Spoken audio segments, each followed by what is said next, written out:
Hey guys, it's Chelsea from The Financial Diet, and this week's video is sponsored by Veridesk. And this week, I wanted to talk to you guys about the professional advice that's actually useful no matter what you do and in all areas of your life outside of just your career. There's a lot of professional advice out there that's pretty focused on a specific type of work or a specific industry. And it's always helpful to get things that are super specific to what you do and what you're looking for. But it's important to remember that a lot of what informs professional advice generally, especially around the kind of soft skills, is really just about how to present yourself as a person.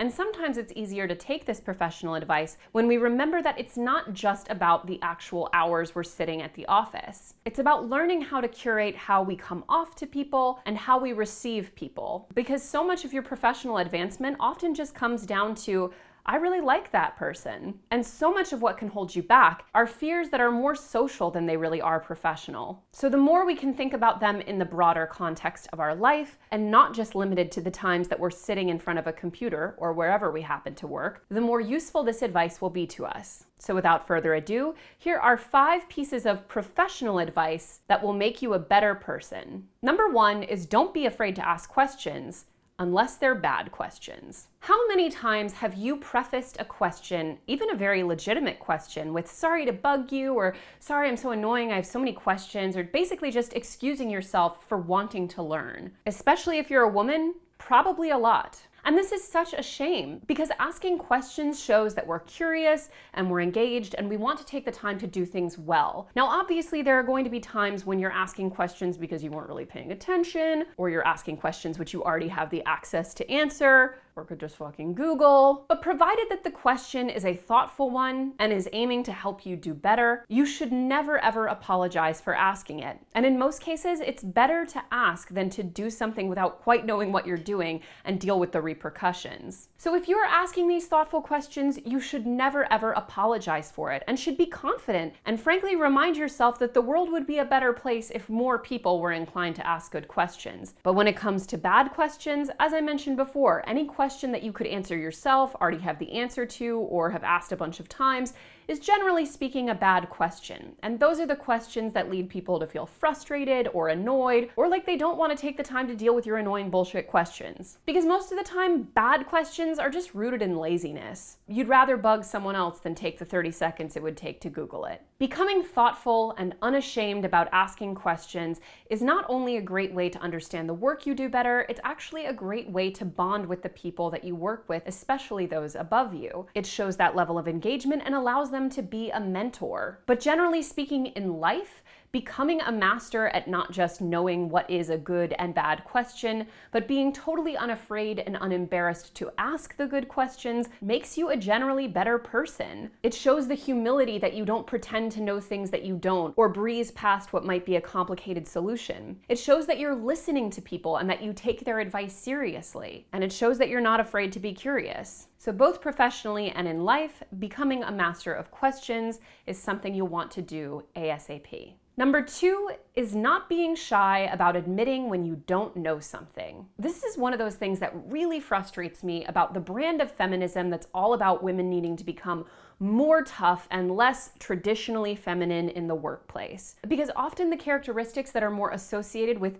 traditional femininity in the workplace are things like humility and communicativeness and listening and teamwork. And women are more likely to admit when they don't know something. And often we frame this as a bad thing. But being blindly confident and pretending to know more than you do, although it can occasionally pay off for some people who can really bluff well, doesn't make you better at your job or in life in the long term. And as we live in a world where it's increasingly common for everyone to feel compelled to give their opinion about everything on places like social media, taking a step back and being able to say, I don't really know that much about this, is an extremely underrated quality. In the context of the workplace, not being afraid to say when you don't exactly know something is an opportunity to get better at it and to not make dumb mistakes. Because as some of you may have experienced, inflating what you may know about something in a professional context can get you in serious trouble in the long term if you're ever called on it. Getting comfortable with saying I don't know also means that you have a greater confidence in yourself because you don't have to pretend to be great at everything in order to feel like you deserve to be there. Part of being new at a job means learning as you go, and there's nothing shameful about that. And when it comes to being a better person, being willing to take a step back and admit when something isn't necessarily your lane or something you're super informed on means that you can let the conversation be led by someone who is more experienced.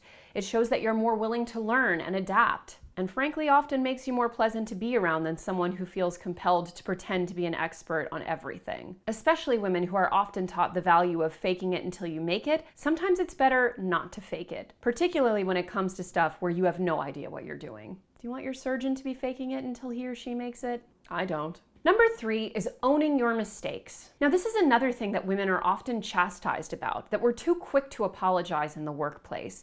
And sometimes, yes, there can be an overabundance of sorries or excuse me's or justifying words. Like, for example, when you're asking a totally legitimate question that you have no reason to apologize for. But frankly, sometimes the workplace could use more apologies in the form of sincere, concise, and clear ownership of when you've made a mistake. You do not want to be known as the person in the office who's always finding excuses or blaming others when things go wrong. Yes, sometimes there are defenses for what you may have messed up on, but often you're not being put on trial because mistakes happen. And what really matters is being able to demonstrate that you are someone who is capable of taking ownership and responsibility of a project. And frankly, if you have people working under you, often that means owning their mistakes too. You want the buck to stop with you, especially when it's your own buck. For example, let's say you were supposed to include some specific data sets in a presentation that you're making. And when it comes time to give the presentation, they're not there. Saying something like, "Oh, you're right, I'm so sorry, my mistake, I will make sure to get those in there by end of day and resend it," is so much better than saying, "Oh God, I'm not sure what happened, I must have forgotten it, I misplaced it, this is why it was wrong." No one gives a shit why it was wrong, they just want it to be right. And again, mistakes will happen, but being able to quickly and productively own them and move on from them with clear solutions is what makes you competent. And even when it is someone else's fault, throwing them under the bus isn't a professional move. If you clearly state the problem and the sequence of events, anyone paying attention will be able to understand what happened without you pointing your finger and saying, "Well, he didn't do what he was supposed to do." And in life, just like in the professional realm, mistakes are inevitable. And in the personal realm, often they can end up hurting people's feelings or making them feel slighted. And just like at work, the reasons why mistakes happen don't really matter. Yes, you can sometimes provide contextualizing information, but it's much better to acknowledge fault, to apologize, and to find solutions. If you drop the ball on picking your friend up from the airport, for example, you don't need to say it's because you totally forgot to set your alarm and then your roommate who was supposed to wake you up also didn't do the backup wake up because he went to go meet up with his girlfriend unexpectedly and blah.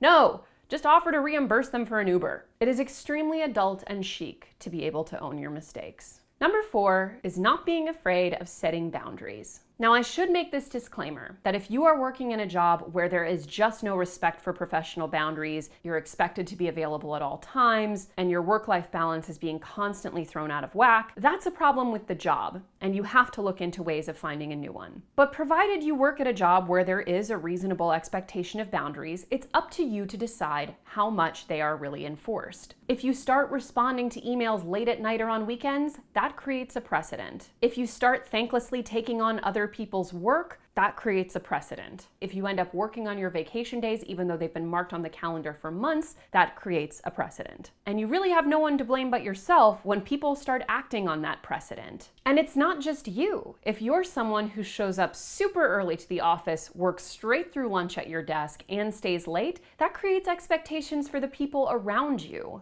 Everyone hates that asshole. Ultimately, a job is a job, and the more you let it dominate and bleed into areas of your life where it has no place being, the harder it will be to stop that. And similarly, in your personal life, becoming very good, yet still obviously respectful and compassionate about setting boundaries for yourself is a huge alpha move. We can often end up in relationships where we give much, much more than we're taking, where we're being taken advantage of, where there are unreasonable expectations about our emotional or time availabilities, or you feel like your time or autonomy or efforts aren't being respected. And you are not obligated to put up with that. Clearly saying to someone, hey, I know we're both really busy, but you've canceled a few times at the last minute on plans we had, and that really makes me feel like my time isn't as important as yours, is totally valid and can often be the difference between maintaining a friendship that feels like a frustration and either getting that friendship to a healthy place or moving on from it in an adult way. Over the years, I've had a few such relationships that have ended amicably because we just weren't in sync with what we both expected out of that relationship,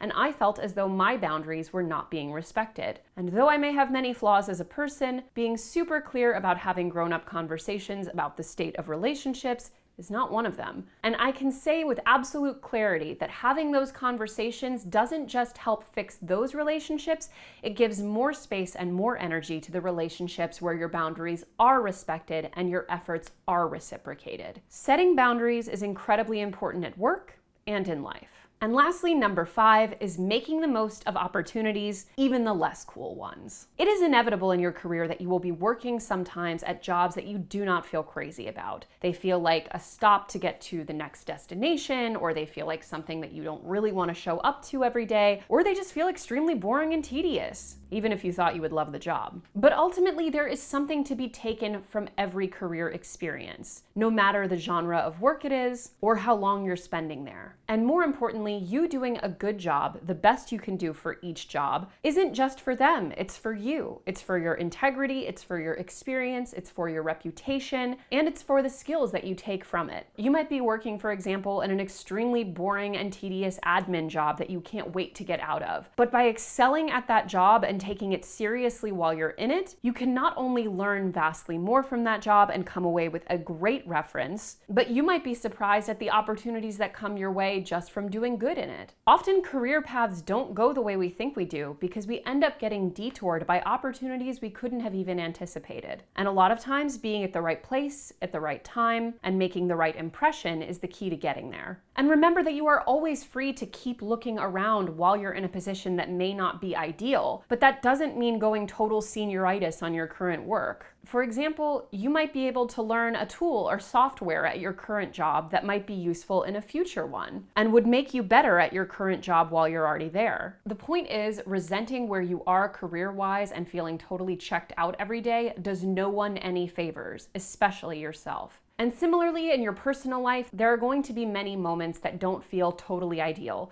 You might be living in an apartment, for example, that you're not psyched about staying in long term. But if you go full like fuck it mode and don't take care of your space and don't make it even remotely pleasant or do anything to make it nice, every day is going to be like a living hell in that apartment when it could just be like a pretty nice apartment that you'll get to move out of soon. Or maybe you're living with your parents for a while. You can choose to hate that every day, or be like, hey, I get to save some money and hang out with my parents. Could be worse. Someday they'll be dead. Or maybe right now you have a commute that just isn't ideal. So instead of hating it every day, make a list of 5 things you could be doing during that commute that would make it feel better in the moment and be more productive to your longer term goals. Ultimately, the best professional skills are the ones that radiate into all areas of our life. Because like I said, so much of being professionally savvy is about just making yourself a better quality person that people can trust, that people want to be around, and that people can learn from. And when it comes to making every day at work count, no matter your job, you'll want the right tools, like a VeriDesk. And one way to ensure you're working smarter no matter what career path you're on is by getting the right work equipment. And for those of us who work at a desk, that means upgrading to a standing desk. As I mentioned earlier, this video is sponsored by VeriDesk. And VeriDesks are standing desks which enhance your work experience by allowing you to burn some calories and improve your posture while working, rather than just sitting all day with your neck curved down toward your screen. If you're someone who works at a computer all day, you owe it to yourself to upgrade to a working position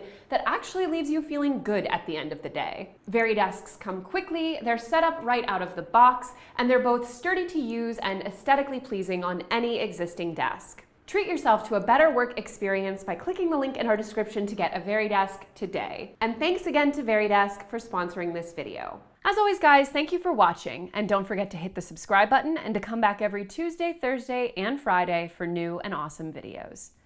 Bye!